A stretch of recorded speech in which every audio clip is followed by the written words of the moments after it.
Maraming pag-aaral at mga pagsisiyasat ang ginagawa upang maalaman ang pinagmulan ng lahi ng tao. Ilan sa mga ito ay ang teorya ng mga evolutionist at ang paniniwala ng creationism.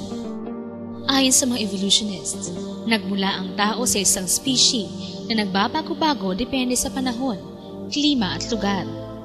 Naging ganito ang kasalukuyang itsura ng tao dahil produkto ito ng adaptation sa mundo. Subalit maraming tanong ang hindi pa rin nasasagot ng teoryang ito. Gaya ng kung bakit may mga unggoy pa rin na hindi nag-evolve at nananatili pa rin sa kanilang katangian.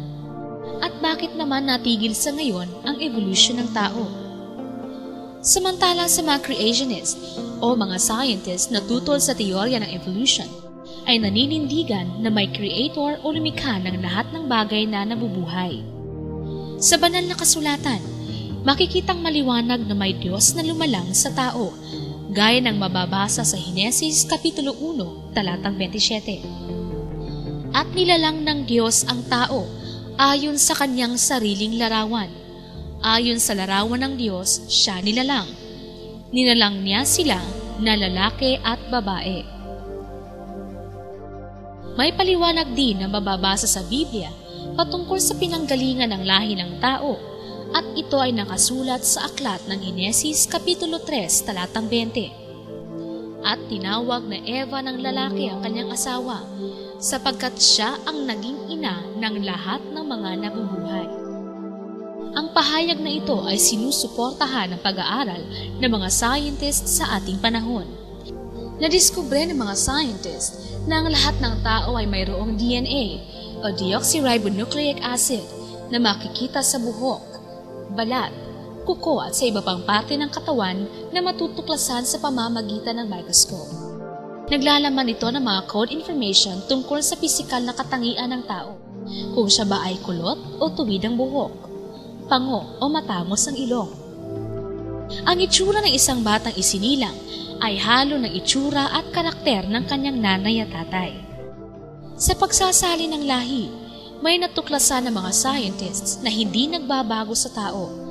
Ito ang mitochondrial DNA o ang sariling DNA ng mitochondria na nasa cell. Ang mitochondria ay parte ng cell ng tao na nagpaprocess ng kinain ng tao para magamit niyang lakas, kaya tinatawag itong powerhouse of the cell.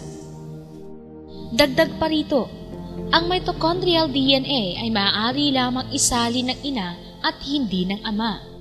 Naipapasa ang kopya ng mitochondrial DNA mula sa nanay hanggang sa anak na babae at sa mga susunod pang lahi. Sa pag-aaral ng mga siyentipiko patungkol sa mitochondrial DNA, maliwanag na ang tao ay nanggaling sa isa lamang babae sapagkat pare-parehas ang mitochondrial DNA ng mga tao. Ito mga ebidensya na ang lahat ng tao sa mundo ay nagmula lamang sa isang bahay bata ng babae, gaya ng nakasulat sa Job Kapitulo 31, talatang 15. Hindi ba siyang lumalang sa akin sa bahay bata ang lumalang sa kanya? At hindi ba iisa ang humugi sa atin sa bahay bata? Napatunayan na naman natin na ang mga biblical record, gaya ng nakasulat sa Henesis Kapitulo 3, talatang 20. At tinawag na Eva ng lalaki ang kanyang asawa, sapagkat siya ang naging ina ng lahat ng mga nabubuhay, ay pawang katotohanan na may isang babae na pinanggalingan ng lahi ng tao na sinusuportahan naman ng mga scientific discoveries sa ating panahon. Ilan lamang sa mga batayan na talagang totoo ang mga paliwanag mula sa banal na kasulatan. Kaya naman mga kasambahay at mga kabred, masasabi talaga nating the Bible is an exact science.